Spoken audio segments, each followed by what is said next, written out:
Hi, this is Shambhavi. Welcome to my weekly podcast about spirituality, love, death, devotion, and waking up while living in a messy world. The Satsang with Shambhavi podcast is recorded live each week with students of our nonprofit community, Jayakula. For more information and to find out about attending a satsang, visit jayakula.org. Thanks for listening. Much love to you, wherever and however you are.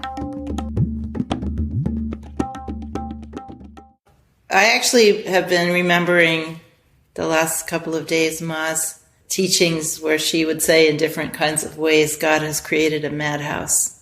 And I think those of us who have been insulated or relatively insulated from that are now seeing more and more of that madhouse and how mad it can get. And it's very difficult when there's so much erosion and so much destruction happening.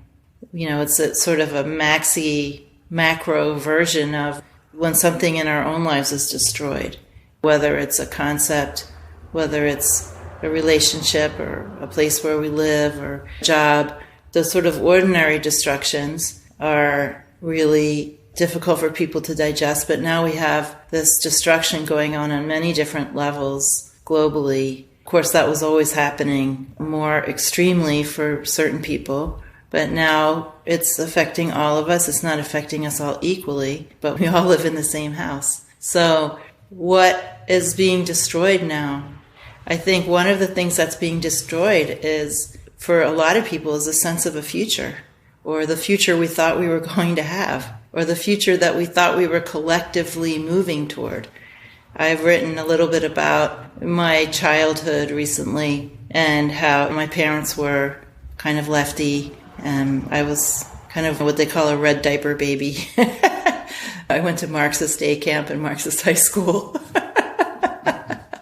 It seems all funny now. But my mother's idea of the future, which really infected me, was basically Star Trek. In Star Trek, they're always referring to that terrible 22nd century or 26th century, I can't remember, but some terrible century where all these things erupted and the Earth almost gets destroyed, but then they recover from it, and now, according to Star Trekian flavor, they've gotten over all these things, and now there's no racism and no misogyny, and it's all bullshit, of course. But that was the future that we thought we were heading toward, a lot of us. And I think that what we are getting now, for those of us that needed to be taught this, is we're all having, I think, a good letdown from our cushioned, overweening optimism about the future.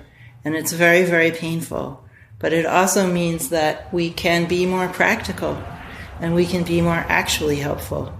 And we can maybe pay attention to the way that not only have we centered ourselves, those of us who have centered ourselves or been centered, but we've also centered humanity over everything else. And this is just really coming to bite us in the butt in a really big way that we're feeling personally every day, in the amount of heat that we're experiencing and what's happening in our climate and the wholesale genocide of animals and loss of land and food sources. And I mean, all of this is happening on top of encroaching fascism in lots of different places, including here, and the sort of ripping aside of the veil for people who needed the veil ripped aside, which is not everyone, but whatever they thought America was, or whatever they thought the United States was. If you have any sensitivity or any intelligence or any heart or any compassion, you're experiencing these things. Only someone in a totally insensitized state could be sailing through this period in human history, right? So we could say, well, that's all doom and gloom, but there's actually that medium contest that I've been writing for. One of the prompts that you can write for to enter this contest is re-entry. And I've been having a really hard time writing for this prompt, and I just abandoned it because I just can't do it. But the reason is you never can go back. You never go back. You can't go home again. Because whatever you thought that home was probably, 98% fiction anyway. But it's not there anymore. Like, the past there's just this ever-changing panoply. So we shouldn't lose hope because of what we have lost. We should try to use our greater clarity and our greater sensitivity and our greater compassion to be more real about what we can do for each other. And instead of just having these fantasies about that, being more practical about how we can help each other and support each other and just do our best to do that. I mean, this has revealed so much pain, and the pain is happening on a global scale. We're seeing the pain more clearly that's always been there. We're having new pains, and we should be supporting each other and being very, very practical. For those of us that this seems like a new time, we should be using that increased clarity to support and help others as best as we possibly can, using that new clarity. And then understand that there's more than just human beings here. The earth is going to survive. We may not be here, or many of us may not be here, but it will survive. So that is cause for a feeling of gladness. The earth has been destroyed a lot of times. There have been many cataclysmic things that have happened. The thing, though, is that we caused this cataclysm. I was listening to, I'm sure I'm going to say his name wrong, Bayo? Well, anyway, I think a lot of you know who he is. And he was talking about we've sort of moved from relating to issues like climate crisis and racism on an individual scale to the systemic scale. But he says there's something beyond that. And I really believe that. There's something beyond that, which is respect for what is always outside of the system. These human systems are all on the horizontal. And as he said, justice and injustice, they're hyphenated. You can't have a model of justice and it feeds on injustice. It can't, it's like a mirror of injustice. He says we have to get out of this model. And the model is that life always outruns any idea of a system. And how can we connect with that? And how can we respect that? And how can we think outside of our categories and feel outside of our categories and really reach out to each other and really love each other and respect life here? Like actual respect. I'm always talking about actual respect. What does actual respect mean?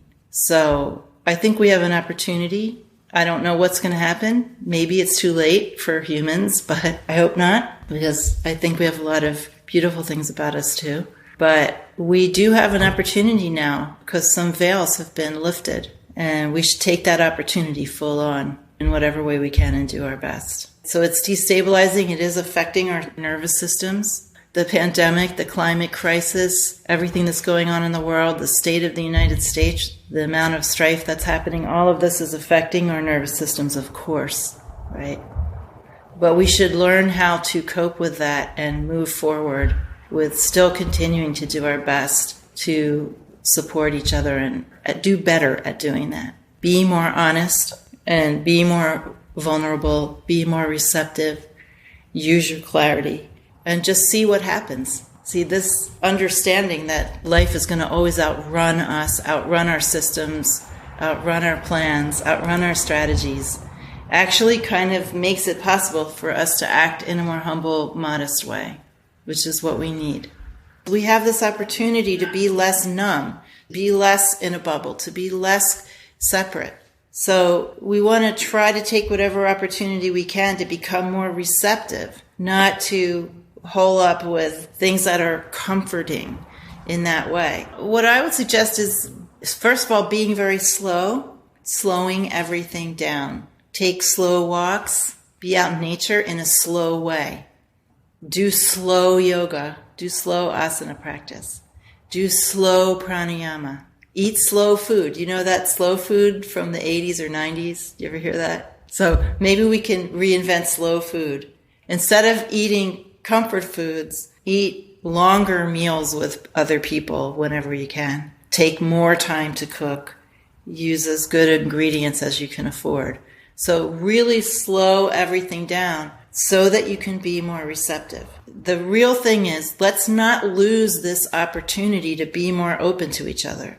Many people who were more in a bubble are feeling more of the pain of other people, recognizing more of the circumstances of other people, becoming more aware of climate change because it's like right in our faces. Let's not shut down, because then this opportunity will pass us by and we'll have less of a chance of creating a different kind of a culture and society. What you want to do is try to anything that lets you slow down and calm down, but not shut down. We have internalized so much about how we have to be in the world. And we actually don't have to do any of those things. We don't have to create a persona. We can just be whoever we are without even knowing what that is in advance. This idea that we're going to define a self, it gets back to what I was saying in the beginning, that the self outruns any description of it, always. And that's the beauty of it. That's the fun of it, that we get to just spontaneously appear as whatever is arising in that moment. That's where the magic comes in. Everything else is just stale. So believe me, if you stop doing that work to project a self and slow down, you're not going to be nobody. Sometimes people worry, just, being enlightened means I'm just going to be bland, Far from it. Is the Dalai Lama bland? I don't know if he's enlightened, probably not, but he's got some realization. He's not bland. None of my teachers have been bland, far from it. Some of them could have been a little blander. But actually you become more lively, less stale, more intelligent, more creative when you stop trying to create something this limited way. So this whole idea of comfort food and comfort this and comfort that, this is shutting down. We're self-soothing, as they like to say these days in the discourse around trauma. But we should soothe ourselves with things that help us to remain receptive, not with things that shut us down.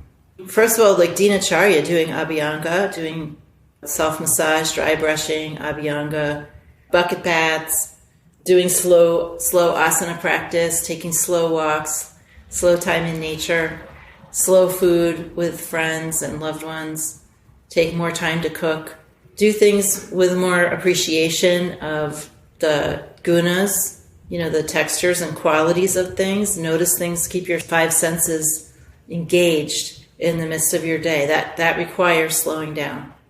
The big analogy to the whole thing about why slowing down, but not anesthetizing, is more enlivening and opens the senses, opens the gates of perception, which is what we're trying to do. The analogy I've always said is bad sex. Everybody knows bad sex is fast sex.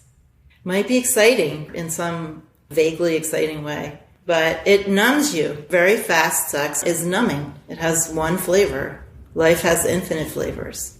You can't really enjoy all the nuances of sex until you slow down. And it's the same with everything else. Your senses need to have time to meet everything that's coming towards them. Have a habitable life, but do practice. Self-realize. That's the most important thing.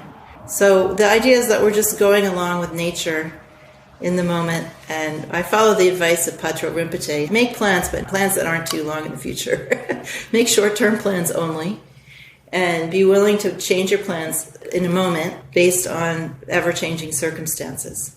I would just say relax and see if you can fashion a habitable life for yourself. Be adaptable, pay attention to circumstances, change when change is called for. Don't doggedly hold on to plans when they're stale, when they've become stale. And just do your best to have a habitable life. I would say do what you love. Just do what you love. And everything will turn out fine. Or maybe it won't be fine in ordinary terms, but it'll be the best life you could possibly have. If you just do what you love, do what magnetizes you. And the difference between fixation and other kinds of desire, well, fixation is the same desire as liberated. Desire is just not liberated. So there's really only one desire, and it just shows up in all kinds of different ways. And the desire that is more fixated or contracted, it has a feeling of anxiety around it, or urgency, or it keeps playing over and over again the same thing. It has a feeling of compulsion. The gunas of contracted desire are very easy to recognize. The way that it feels when you're just yearning for something that you know but you don't know yet, and that opens you out and propels you toward fresh discoveries, that has a completely different feeling. When you're following that desire, which is really the desire that is the strongest force in human life, you're following it spontaneously. It's very improvisational, and it doesn't really submit itself to human plans. Or if it does it only temporarily. So I would say don't force yourself into any shape that feels uncomfortable.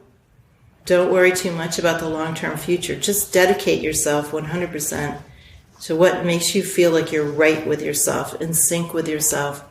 That feeling of inner rightness and inner goodness. Just stick with whatever allows you to stick with that. And try not to do anything that drags you out of that place or off of that point. That's really what I've done my whole life. I've just followed that feeling of inner goodness, and whenever I strayed from it, I felt terrible. And I eventually came back because it didn't feel good to be away from it.